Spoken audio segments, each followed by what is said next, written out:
KKMD 515와 제1부 EX 사양으로 개량되는 F-15K에 한국형 A사 레이더가 탑재될 수도 있다는 미 군사 매체 워존 보도, 소스코드의 비밀. 최근 FA-50 블락 20에 중거리 공대공 미사일 암람을 장착하는 문제가 이슈가 되면서 소스코드라는 용어가 자주 등장하고 있습니다. 개인적으로 이 소스코드에 대해 관심을 가지게 된 계기는 튀르키예가 F-16을 사용하여 궤크도안 송골매라는 이름의 중거리 공대공 미사일을 개발했다는 외신을 접했을 때였습니다. 자국 전투기가 아닌 미국의 F-16을 사용하여 AIM-120 암람과 비슷한 성능을 지니고 있다고 평가되는 중거리 공대공 미사일을 만들 수 있었다는 사실이 너무나도 놀라웠던 것이죠. 그리고 여러 자료들을 읽고 국내 전투기 전문가의 도움을 통해 그 비밀을 이해할 수 있게 되었는데요. 한때 미국의 전폭적인 지원을 받았던 튀르키예는 유일하게 구형 F-16 임무 컴퓨터에 사용되는 소스코드를 이전받았던 것으로 알려지고 있습니다. 소스코드란 사람이 손으로 작성한 텍스트 형식으로 만들어져 있는 각종 프로그램들과 이에 관련된 부연 설명들이 붙어있는 자료를 뜻합니다. 원시 파일이라고 불리기도 하는데요. 이를 기계가 이해하고 실행할 수 있는 기계어로 바꿔주는 과정이 바로 컴파일입니다. 따라서 컴파일이 되기 전에 소스코드는 해당 분야 전문가라면 쉽게 이해가 가능하지만 일단 기계어로 컴파일이 되고 나면 이해하기가 굉장히 어렵습니다. 역으로 하드웨어에 인스톨된 기계어를 다시 사람이 이해할 수 있는 소스코드로 환원시키는 작업을 디컴파일이라고 부르는데요. 이 과정이 정말 어려운 것으로 알려져 있습니다. 시간도 엄청나게 잡아먹고요. 물론 전투기 중요 장비에 인스톨된 기계어 그 자체들도 2중 3중으로 구성된 보안 장치의 보호를 받고 있으며 일종의 블랙박스화 되어 있는 것으로 알려져 있습니다. 어쨌든 임무 컴퓨터에 소스코드를 입수한 쪽은 연동되는 무장이나 레이더 등에 같은 프로그램을 심어 통제할 수 있게 되는 것이죠. 이게 어느 정도의 위력을 지니는지는 다음의 사례를 생각해보면 알 수 있습니다. 만약 AIM-120 암람에 연동되는 임무 컴퓨터의 소스코드를 적성 국가가 입수하게 된다면 소스코드 자체를 바꾸지 않는 이상 생산된 모든 AIM-120 암람은 무용지물이 될 수 있습니다. 따라서 튀르키예 같은 극히 예외적인 케이스를 제외한다면 미국이 우리에게 소스코드를 이전해주지 않는 것은 어떻게 보면 당연하다고 볼 수 있습니다. 미국의 군사 전문지 워존은 얼마 전 발생했던 북한의 무인기 침입 사건이 그동안 엄청난 비용 문제 때문에 지지부진했던 F-15K를 EX 사양으로 개량하는 사업을 승인하는 데 결정적 역할을 했다고 보도하고 있습니다. 동시에 가능성이 낮기는 하지만 F-15K 슬램 이글에 국산 A사 레이더를 탑재하는 상황도 상정할 수 있다고 설명하고 있습니다. 이게 가능한 일일까요? 그래서 국내 전투기 전문가에게 이에 대한 질문을 해보았습니다. 해외 유명 방산기업의 전문가와도 교류하고 있는 분이기 때문에 그쪽 시각에서의 답변도 받을 수 있었습니다. 일단 2022년 12월 29일 워존이 게재한 기사를 번역하고 국내 전투기 전문가의 개인적인 견해를 분석해 보도록 하겠습니다. 신속한 업로드를 위해 1부, 2부로 나누어 진행할 예정이라는 점 미리 양해 부탁드리겠습니다. 기사 원문은 노란색 글자로 표시됩니다. 대한민국 정부는 F-15K 슬램 이글에 대한 개량 사업 및 공중급유기를 추가로 조달하는 사업을 승인했다. 이러한 움직임은 점차 증가하는 북한의 위협에 대응하기 위해 군비를 강화시키려는 시도에서 나온 것이며 대한민국 공군이 이러한 군비 강화 노력의 최대 수혜자로 떠오를 전망이다. 얼마 전 북한 무인기가 5년 만에 처음으로 국경을 넘어 서울까지 침입했고 이 사건이 있은 지 이틀 만에 F-15K 개량 계획에 대한 승인이 전격적으로 이루어졌다. 대한민국 방위사업청은 어제 대한민국 공군의 역량을 현저하게 증가시켜줄 F-15K 개량 사업과 신형 공중급유기 조달 사업을 승인했다고 발표했다. 27억 3천만 달러, 현재 환율로 하나 3조 4천억에 달하는 F-15K 현대화 사업을 통해 임무 달성 능력과 생존성이 강화될 것이라며 개량 사업은 2024년부터 2034년 사이에 진행될 것이라고 말했다. F-15K 개량 사업의 핵심은 현재 사용되고 있는 레이시온 AN/APG-63V1을 새로운 능동 전자 주사 배열 A사 레이더로 교체하는 데 있다. 현재 탑재 가능한 몇 가지 다른 A사 레이더 옵션도 있는데 미 공군이 운용하고 있는 F-15CD에 새로 장착된 APG-63V3가 여기에 포함된다. 이 레이더는 싱가포르와 사우디아라비아가 선택한 F-15에도 탑재되어 있다. 그리고 미 공군의 F-15E 전폭기를 현대적으로 개량한 F-15EX와 슈퍼 요격기 현대화 패키지로 F-15EX 사양으로 개량된 일본 항공자위대의 F-15J에 탑재되는 AN/APG-82V1 등도 F-15K가 선택할 수 있는 A사 레이더들이다. 이 A사 레이더들의 재원과 세부적 능력에는 차이가 있지만 A사 레이더 세트를 탑재하는 그 자체만으로도 사거리 확장, 정확도 향상, 고속 스캔 능력, 신뢰성, 전자전 능력 및 전자전 대응 조치에 대한 저항성 등 많은 이점을 누릴 수 있다고 자신있게 말할 수 있다.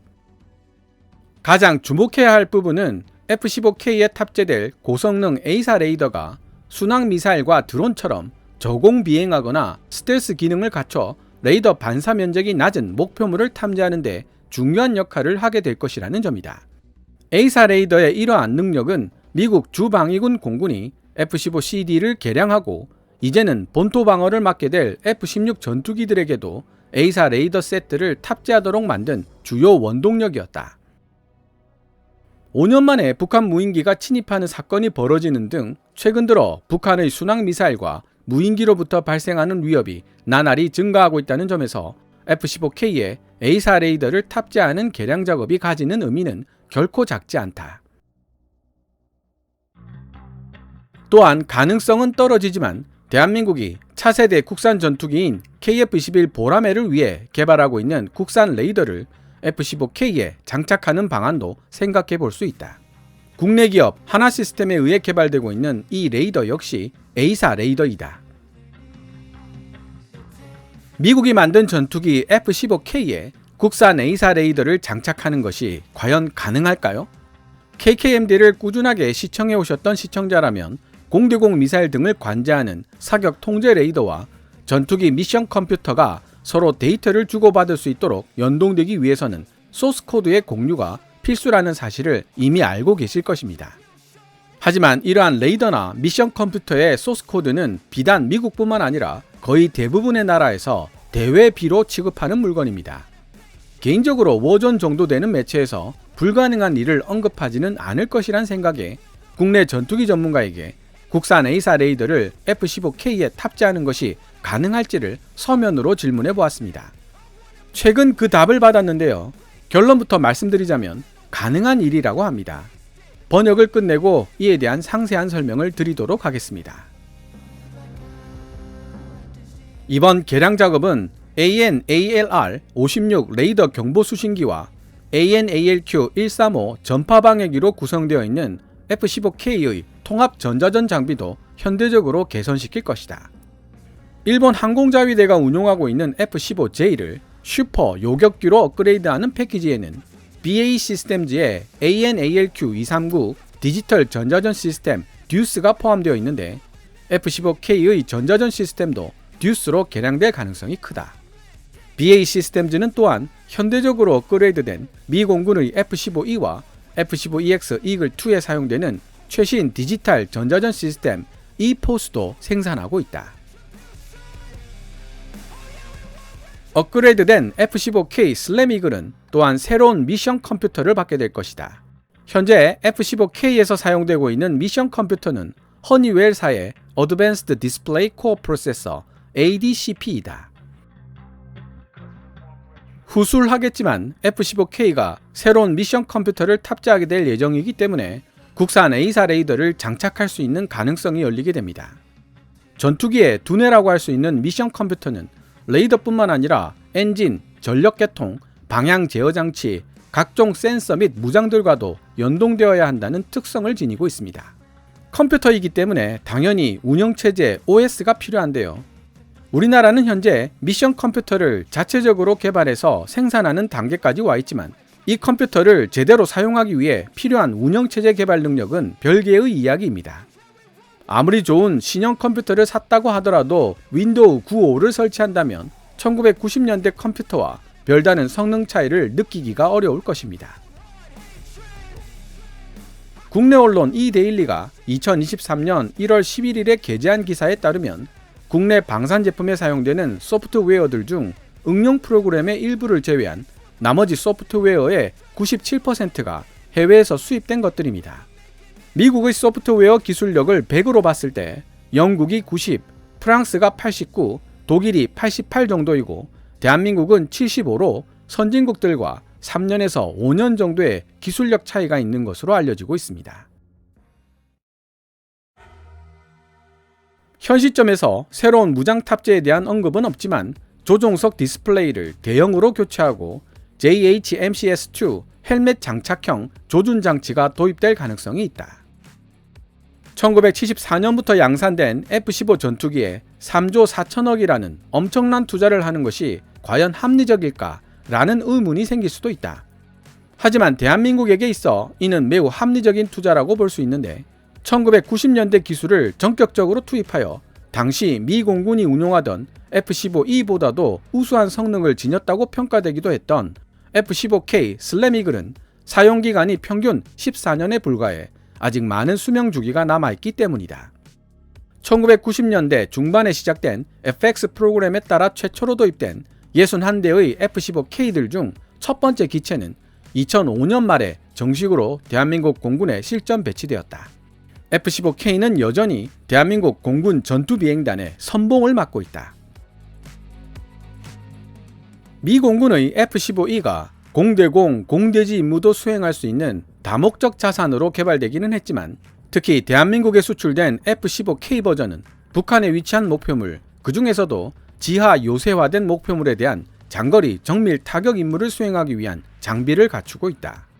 F-15K의 슬램이글이라는 이름은 AGM-84H 슬램-ER 장거리 순항 미사일을 탑재할 수 있는 능력을 반영한 것이며 같은 범주에 속하는 또 다른 무기 옵션으로 타우러스 KPD-350K를 들 수 있다. 슬램-ER은 정밀함의 극치를 달리는 순항 미사일로 스텔스 기능까지 갖추고 있으며 복잡한 지형을 가진 연안 지역에서도 안정적으로 목표물을 타격할 수 있는 능력을 지니고 있다. 약 270km의 사거리를 지니고 있으며 발사 플랫폼 전투기의 양방향 데이터 링크를 통해 역학적으로 타격 지점을 정확하게 지정하는 것은 물론 필요하다면 자율적으로 기동할 수도 있다. 대한민국 공군이 운용하는 기체들 중에서 견줄 상대를 찾을 수 없을 정도로 엄청난 무장 탑재력을 자랑하는 F-15K는 또한 그 능력의 일부로 GBU-28B 페이브웨이 3 레이저 유도폭탄을 장착할 수 있다는 점에서 특히 높은 평가를 받고 있다.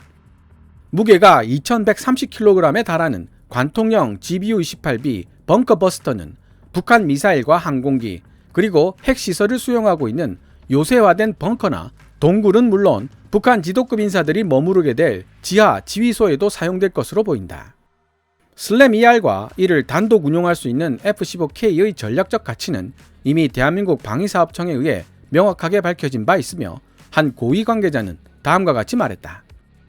GBU-28의 배치는 북한의 대량 살상 무기에 대한 우리의 억지력을 크게 향상시켜 줄 것입니다.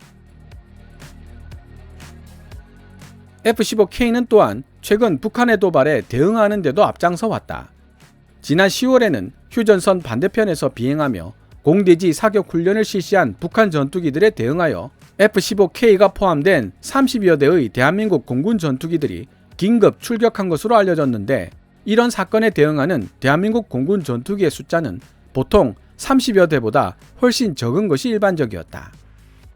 같은 달 F-15K는 또한 대외적으로 널리 홍보된 실탄 사격 훈련에도 동원되었다.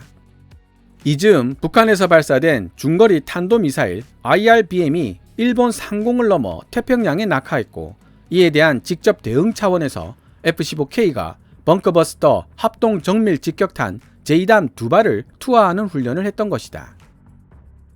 그러나 F-15K가 도입된 이후 대한민국 정부는 40대의 F-35A 스텔스 전투기를 도입하기 위해 자금을 투자했을 뿐 아니라 국산 차세대 전투기 KF-11 보라매 프로그램을 진행시켜 최소한 120대 이상 도입할 계획을 세우고 있기 때문에 자금적으로나 시간적으로나 매우 빡빡한 상황에 처해 있다. 대한민국 공군이 가장 많이 보유하고 있는 전투기인 F-16CD에 대한 또 다른 업그레이드 프로그램이 이미 진행 중인데 약 12억 달러, 현재 환율로 한화 1조 5천억의 비용을 들여 130대의 KF-16을 F-16V 사양으로 끌어올리고 있다. 이 현대화 작업은 노스록 그루먼의 AN/APG-83 SABR A4 레이더뿐만 아니라 개선된 조종석 디스플레이 및 미션 컴퓨터를 특징으로 한다. KF-16V 업그레이드 작업은 2025년쯤 완료될 것으로 예상되고 있다.